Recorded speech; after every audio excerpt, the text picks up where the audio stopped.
Just when you thought it was safe to go back on the internet, I'm back. And today I'd like to talk about a brand new spy TV series. Because hey, who doesn't love a spy TV series? No, it's not Marvel Agents of S.H.I.E.L.D., it's The Blacklist. The Blacklist stars James Spader as the big bad guy, Raymond Reddington, or Red to his friends. No, not Morgan Freeman's Red, because that'll be a bit weird.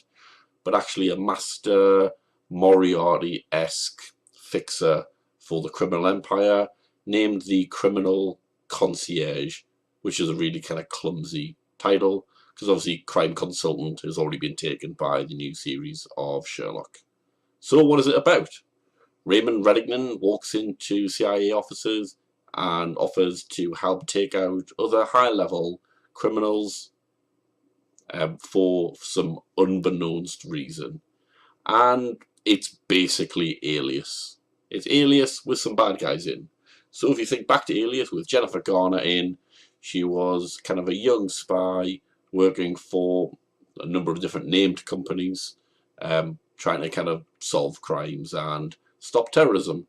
Whereas on this side, kind of James Spader's giving out high-level targets for the CIA to arrest. But there's some underlying drama and some underlying mysteries. Well, are there mysteries, really?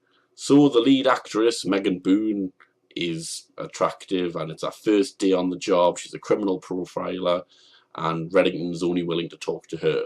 But why is that? Is there some kind of connection between them? Especially the fact that Megan's father was a career criminal who up and disappeared. And Raymond Reddington, he left his wife and daughter to go on his crime experience. I wonder if they're related. I bet you they are, but then they're not. But actually, yeah, they are.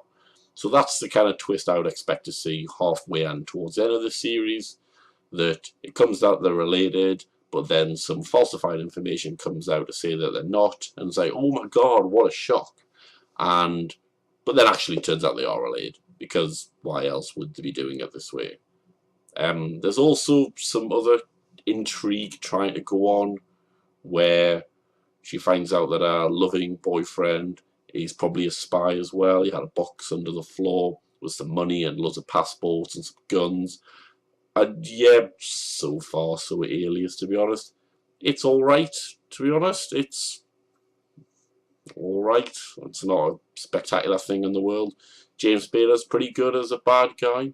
The reason I actually started watching it is I wanted to see what Spader was like as a bad guy ahead of the Avengers 2 Age of Ultron movie, in which he's going to play the big bad guy, Ultron. They haven't quite decided how they're going to do it, whether he's going to be kind of suited up Andy Serkis style, or whether they're just going to CGI and then throw his voice in. But he does a decent role. He's charming when he needs to be. He's got a bit of an evil look. He wears like an old man's hat. So yeah, it's an interesting enough start. I mean, it is on UK Living, which isn't the most fantastic TV channel, but it's probably worth a go if you really liked Alias. Or what you could do is actually just watch Alias. So I would give the pilot maybe like a 6 out of 10. It's sneaked enough little mysteries, which will hopefully be resolved further on. And I hope they don't just do it like a bad guy in episode. Hopefully there is some kind of more long-running plots actually with this series.